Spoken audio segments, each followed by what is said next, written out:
There are three specific moments in every investor's life when the math quietly bends in their favor.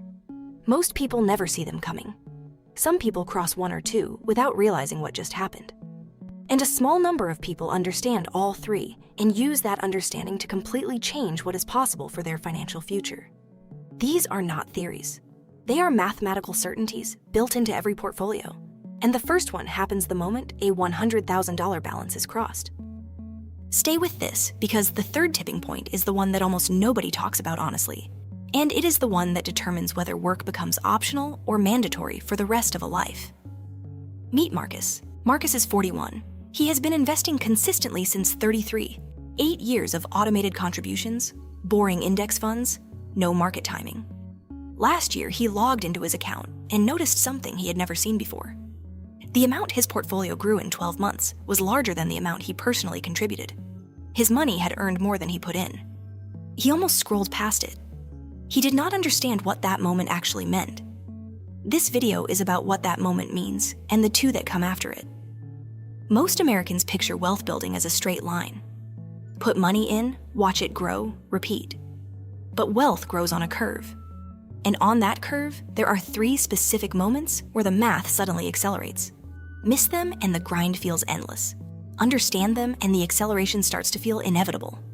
The median household income in America is $83,730 per year, according to the most recent Census Bureau data. The median net worth for people under 35 is $39,000, according to the Federal Reserve Survey of Consumer Finances. For most Americans, almost every dollar of net worth growth is coming from their job. Investments are not doing much heavy lifting yet, not because of bad choices, but because the first tipping point has not been crossed. If this is already shifting how the journey looks, hit like. It takes 1 second and helps more people find this video. Tipping point number 1. Investment returns start exceeding annual contributions. This is the moment a portfolio begins outworking its owner. The math is simple. If $10,000 a year is going into investments, and the portfolio averages a 10% annual return, which is roughly the long-term historical average of the S&P 500 going back to 1957, then the moment the portfolio hits $100,000, the returns equal the contributions. A 10% gain on $100,000 is $10,000, the same amount worked and saved all year to put in. Charlie Munger, Warren Buffett's longtime partner, said the first $100,000 is the hardest. He was not wrong. Getting from $0 to $100,000 takes the average consistent investor roughly 10 years at $500 per month.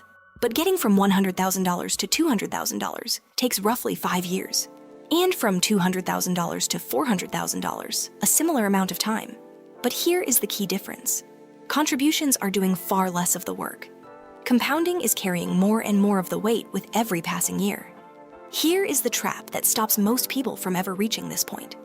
Roughly 1 in every 3 years, the market finishes negative. When that happens, it feels like going backward, and people panic, sell, and stop contributing, resetting the clock on their compounding curve right before the acceleration was supposed to kick in. Marcus almost did this in year 4 when his balance dropped. He did not. That decision is the reason tipping point 1 arrived at all. But tipping point 1 is just the start. Because here is what happens next, and this is where it gets genuinely difficult to believe until the numbers are seen directly. Tipping point number 2, the portfolio's annual growth matches an entire salary. This one is psychological in a way the first tipping point is not. When the amount investments grow in a single year equals what 12 months of working pays, something rewires. The question stops being how to earn more and starts being why every hour of life is still being traded for a paycheck. Using the median household income of $83,730 as the benchmark, this tipping point hits when the portfolio reaches approximately $837,000. At that level, a 10% annual return generates the same dollars as a full year of work. And recent history made this feel startlingly real. The S&P 500 returned 26.3% in 2023, 25.0% in 2024, and 17.9% in 2025. 3 consecutive years of exceptional gains. Someone with $400,000 invested at the start of 2023 watched that balance grow to over $744,000 by the end of 2025, a gain of over $344,000 across just 3 years. That is more than 4 years of median household income earned entirely by the portfolio without working a single extra hour to earn it. Marcus hit tipping point 2 last year. His portfolio crossed $850,000. He is still working, but he is no longer working because he has to. That distinction changes everything about how each Monday morning feels. Drop a comment right now. Which tipping point are you closest to? Every comment gets read. And then there is the third tipping point. The one almost nobody talks about, honestly. Tipping point number 3. The portfolio generates enough annual income to cover the entire cost of living forever without adding another dollar. This is financial independence. The machine built over years is now large enough to run a life entirely on its own. The most widely accepted framework for calculating this number is called the 4% rule. Annual living expenses multiplied by 25 equals the target. If lifestyle costs $60,000 per year, the target is $1,500,000. At $80,000 annually, the target is $2 million. At $100,000, it is $2,500,000. Those numbers can feel enormous. But here is what almost nobody talks about. Most of the distance between where someone is right now and that final number gets covered automatically by tipping points 1 and 2. Once compounding is outpacing contributions, and once the portfolio is growing at the pace of a salary, the math carries most of the remaining weight. The median net worth for Americans between 55 and 64 is $364,000, according to Federal Reserve data. The average for that same group is $1,570,000. That gap exists because a relatively small number of people crossed these tipping points early and simply stayed consistent. They did not get lucky. They let time and compounding do what time and compounding do. Back to Marcus. He is 41 with a portfolio past tipping point 2. He is not retired. He is not done. But he can see tipping point 3 on the horizon in a way he could not 5 years ago. The math is no longer abstract to him. It is a timeline. Here is something practical worth doing right now. Pull up the investment portfolio and find the total balance. Divide that number by annual contributions.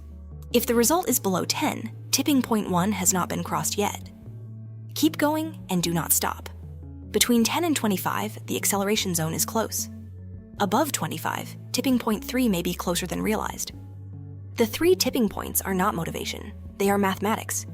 The only variable is whether the game gets stayed in long enough for the math to work. Stay in the game. If this reframed where the journey actually stands, hit like and subscribe. This is the kind of honest breakdown covered every week on this channel. Drop a comment with which tipping point is next. Now, here is what to watch next. Understanding the tipping points is one thing. Knowing exactly how much to invest each month to reach them on a specific timeline is something different entirely. That video is right there. It is called How Much Should You Invest Each Month to Make Compounding Powerful? It gives the exact monthly contribution numbers based on different starting points and income levels. If this video made the tipping points feel real, that one makes them feel achievable. Go watch it now.